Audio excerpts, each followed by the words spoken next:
Matric pass কৰা ছাত্ৰ-ছাত্ৰীসকলৰ বাবে আহি গ'ল কিছুমান ভাল খবৰ আৰু কিছুমান বেয়া খবৰ। মুখ্যমন্ত্ৰী হিমন্ত বিশ্ব শৰ্মাই জনাই দিছে যে কি ভাল খবৰ আৰু কি বেয়া খবৰ। মই তোমালোকক সকলোবোৰ জনাইছো, কিন্তু ইয়াৰ আগতে চেনেলটোত প্ৰথমবাৰ আহিলে চেনেলটো ছাবস্ক্ৰাইব কৰি দিয়া আৰু ভিডিঅ'টোত এটা লাইক কৰি দিয়া। নমস্কাৰ ছাত্ৰ-ছাত্ৰীসকল, নিশ্চয় তোমালোকে ভিডিঅ'টোৰ আৰম্ভণিতে গম পাইছা যে এইবাৰ মেট্ৰিকত পাছ কৰা ছাত্ৰ-ছাত্ৰীসকলৰ বাবে মুখ্যমন্ত্ৰীয়ে কিছুমান ভাল খবৰ ঘোষণা কৰিছে। প্ৰথমতে জনাইছো যে এইবাৰ মেট্ৰিকত পাছ কৰা ছাত্ৰ-ছাত্ৰীসকলক চৰকাৰে কি দিব, কিয়নো বহুত ছাত্ৰ-ছাত্ৰীয়ে সুধি আছে যে কি দিব চৰকাৰে। আজিৰ এই ভিডিঅ'টোৰ জৰিয়তে তোমালোকক জনাই দিম যে এইবাৰ মেট্ৰিকত distinction, star, first division, second division আৰু থাৰ্ড ডিভিজন পোৱা ছাত্ৰ-ছাত্ৰীসকলক কি দিব। 2016 চনৰ পৰা ফাৰ্ষ্ট ডিভিজন, ছেকেণ্ড ডিভিজন আৰু থাৰ্ড ডিভিজন পোৱা ছাত্ৰ-ছাত্ৰীসকলক চৰকাৰে একো নিদিয়ে। ইয়াৰ আগতে ছেকেণ্ড ডিভিজন পোৱা ছাত্ৰ-ছাত্ৰীসকলক চৰকাৰে দিছিল এখন সৰু লেপটপ আৰু ফাৰ্ষ্ট ডিভিজন পোৱা ছাত্ৰ-ছাত্ৰীসকলক দিছিল ডাঙৰ লেপটপ। কিন্তু ইয়াৰ পিছৰ পৰা নিয়মটো সলনি কৰি ছেকেণ্ড ডিভিজন পোৱা সকলক টেবলেট দিছিল আৰু ফাৰ্ষ্ট ডিভিজন পোৱা সকলক লেপটপ দিছিল। তাৰ পাছত 2018 চনৰ পৰা 2019 চনলৈকে ডিষ্টিংশ্যন আৰু ষ্টাৰ পোৱা সকলক দিছিল লেপটপ, আৰু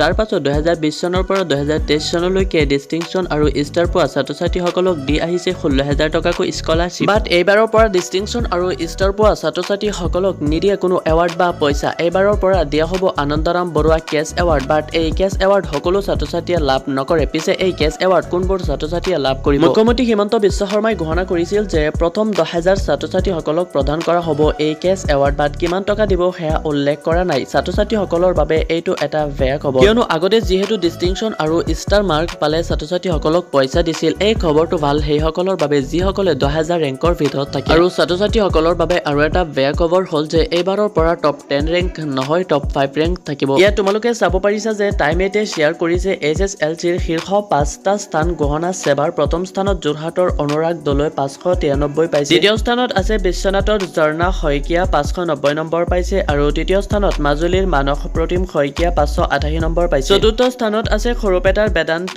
চৌধুৰী 588 নম্বৰ, আৰু পঞ্চম স্থানত নগাঁৱৰ দেৱাশ্ৰী কাশ্যপ 588 নম্বৰ। শেহত ছাত্ৰীসকলৰ বাবে এটা ভাল খবৰ, বা ছাত্ৰৰ বাবে নহয়। ভাল খবৰটো হ'ল যে হিমন্ত বিশ্ব শৰ্মাই জনাই দিছে যে মেট্ৰিকত পাছ কৰা ছাত্ৰীসকলক চৰকাৰে পঢ়াৰ খৰচৰ বাবে 10,000 টকা প্ৰদান কৰিব। এই 10,000 টকাৰ বাবে তোমালোকে আবেদন কৰিব লাগিব। তো চেনেলটো ছাবস্ক্ৰাইব কৰি ৰাখা, যেতিয়া আবেদন আৰম্ভ হয় তেতিয়া ভিডিঅ' পাই যাবা।